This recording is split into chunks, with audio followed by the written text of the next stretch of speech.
All right, guys, welcome back into the start of my next project.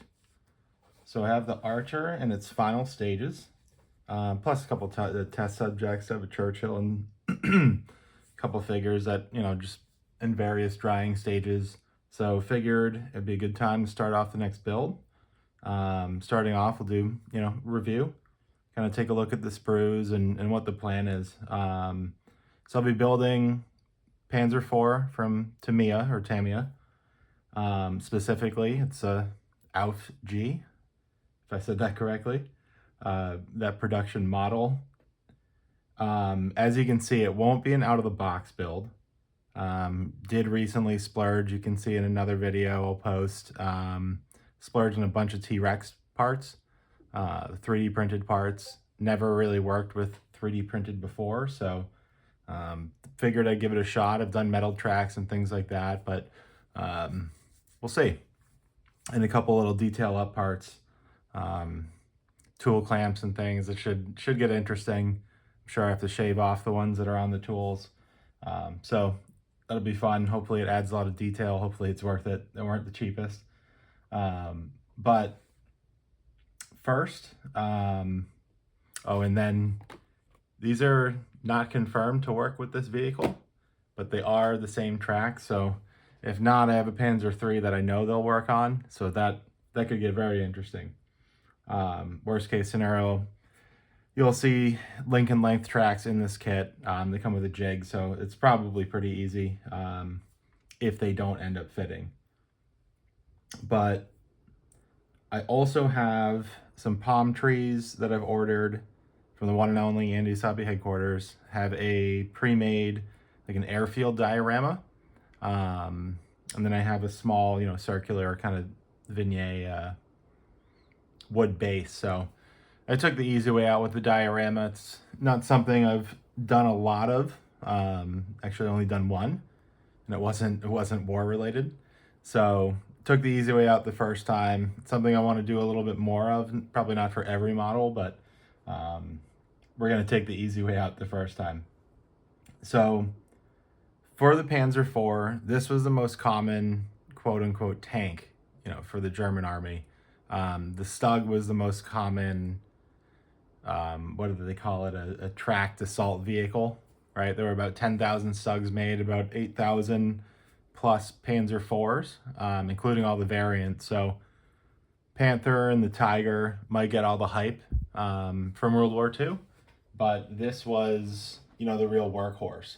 So figured I do have the Tacom Tiger with the Zimmerit waiting for me, and a couple other German vehicles waiting, but figured we'd start off with the workhorse, because not only was this, the most common German tank, like I said, but it was also the basis, this chassis, for a lot of different variants that ended up, coming out throughout the course of the war. So, which we have a couple of those as well. So let's take a look. I've obviously already opened this, but let's take a look. This is this looks like a really great kit. We will not be doing the figures. Honestly, it doesn't have an interior, so I'm not gonna have all the hatches open. I know the figures kind of block all the hatches, but I don't know. If there's no interior, I'm not gonna open the hatches. So it's just kind of personal preference. Nice paint guide here, though. We'll be doing the one paint that I don't have. What is it? XF93. I have so many paints, and I have to figure out how to spend $50 to get free shipping from Tamiya. So looks like I'll probably be getting another kit, but you could also do it in German gray. Have a little bit of research to do. What I want to try to do with this is, I know factory color would have been German gray, but spray a base coat, use, the hairspray technique, but I have the scratches effect from MIG, and then put the light brown over it, and then use that to chip. So instead of using the chipping color paint and things like that, I want to get a more natural look. how it would probably get in the desert, getting sandblasted and everything. So that is my plan initially. Just gonna do, like I said, a little bit of research to see, you know, what color it would have been. Was it, you know, did it come from the factory in the yellow, or did they paint over it like that? So first up, road wheels.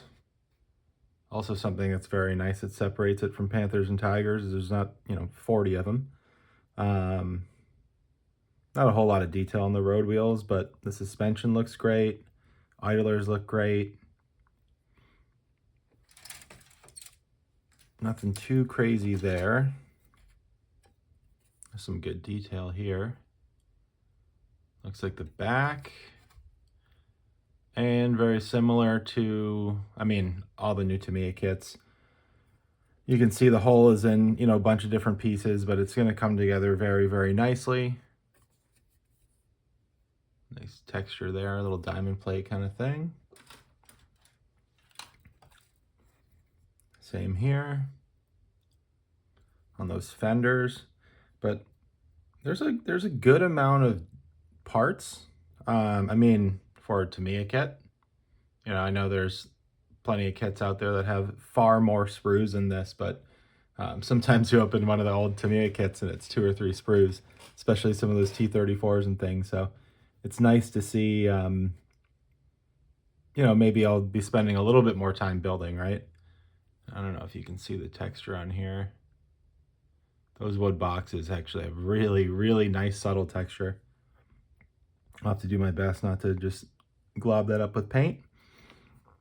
For the turret, or for the gun barrel, I mean, muzzle breaks in 2, barrels in 1 piece, and there is 1 small seam line.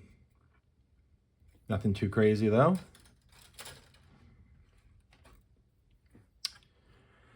We've got tools, extra tracks,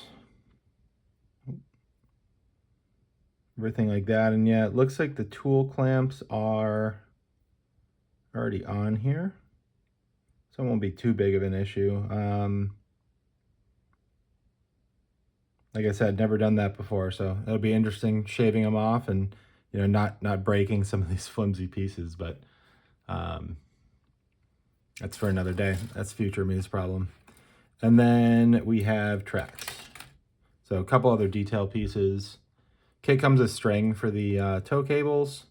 Actually, I've been fooling around with, you know, jewelry wire and copper wire and things for tow cables, and I don't know. I just ended up using the string on the Archer. Haven't figured that one out yet. But for the tracks, if we do end up using them, they don't do the 1 piece on the top. I'll show you in the instructions in a little bit, or in a second here. It's going to be like these small sections, all kind of pieced together, which is different than a lot of the new Tamiya kits. Usually just give you one big piece. So that'll be interesting. And then our lower hull. Tons of detail on the bottom that we will never see. And typical bathtub style hull. Actually, it's from 1994. So they've obviously improved this kit over the years. And then we have our figures. Figures look great. I'm just not planning on using them.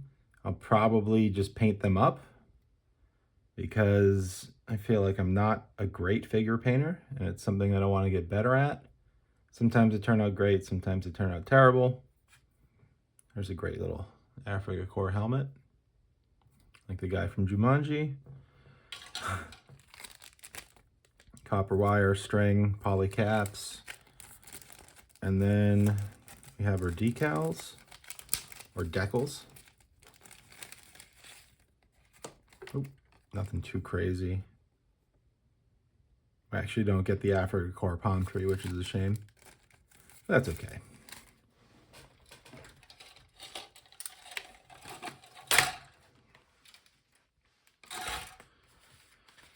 All right. So, taking a look at the directions. It's a good amount of steps here.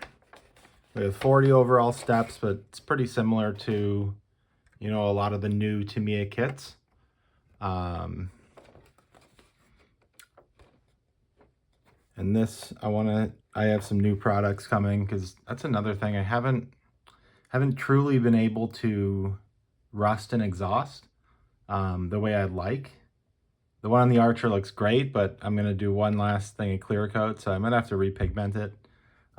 Pigments usually just get blown off or something like that anytime you you clear coat, but I probably attached it a little bit too soon.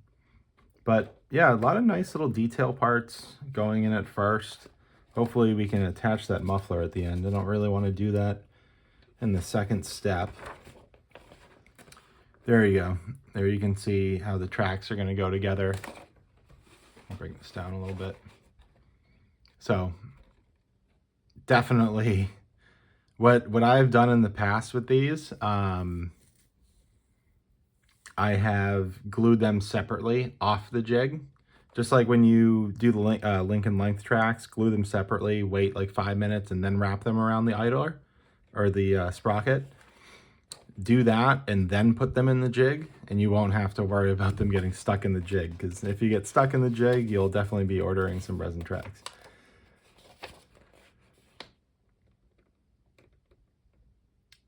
So this is interesting too. There's no poly caps for the wheels. Looks like it's only the sprockets that are going to get poly caps. So actually very similar to the Archer.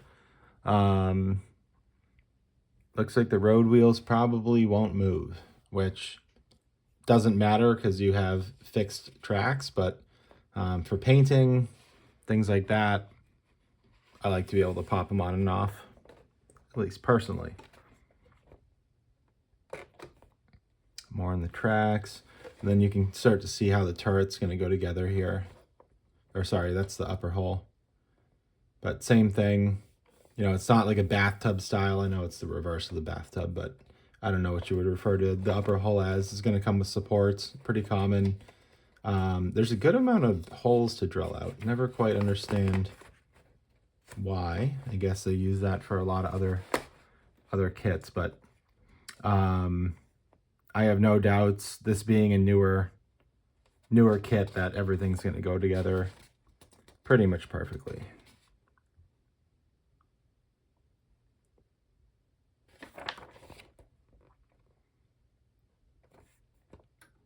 All right, and lots of nice tools and things to go on.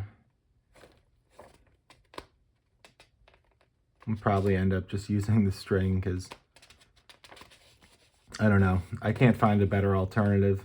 I can't find something that makes the shape and keeps the shape, as well as, I know the string doesn't have weight, so it doesn't sag, but I don't know. Looks like we have some nice decals for the boxes. That'll be great. Actually bring the wood to life a little bit, hopefully. And then we have our turret, which calls for lots of different paints on the inside that we will never see because the hatch will be closed, but at least they do call out, you know, flat white on the inside if you do want it open. This will be interesting. That looks like a nice periscope, cupola, everything like that. So that should bring some good detail to the top. A lot of different doors. And then this is something I actually really like about this kit. And I know Tamiya is usually pretty good about giving you some extras, but 4 jerry cans. And then, where is it? Here you go.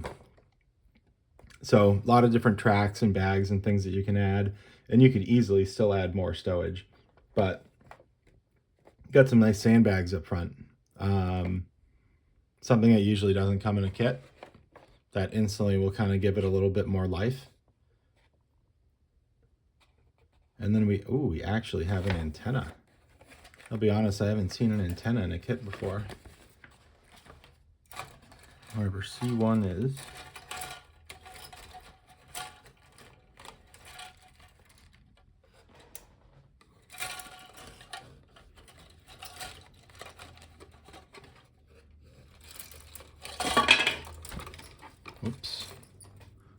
right, yeah. We do have an antenna. It's something that, to be honest, I haven't really put into many of my kits. Usually the instructions tell you to, melt the plastic, stretch it, and that don't breathe it in because you'll die. So I've never done it. I've looked at, guitar strings and other things, but I just figured eventually I'll find a good way to do it. Or they'll start, I've seen parts online and things that you can buy. But I just figured, one day maybe I'll put a bunch of antennas on once I figure out a good method. But I was never gonna melt the plastic and, I don't know, inhale hazardous fumes. Probably inhale enough hazardous fumes, but all right. So that is, it's a nice looking kit. It looks like, 41 steps. It looks like it'll actually take a little bit of build time. Excited about it. Again, I don't have to build 40 road wheels, and we're gonna get some nice stowage options and things like that. I mean, the figures, if you did add them, look amazing, like all new Tamiya figures do. I personally, I don't know, having someone come out of every hatch, someone sitting on the back, be good for a diorama, I guess, but I don't know. Maybe I'll have like the commander coming out. We'll see, because there is some nice detail around the periscope. But yeah, that's a review. We'll finish up the Archer soon, probably before this gets posted. And next up, we'll get this on the bench. We'll get this washed up with some Dawn and an very old toothbrush. And yeah, we'll get building on it. All right. Don't forget, hit the like and subscribe button, and thanks for watching.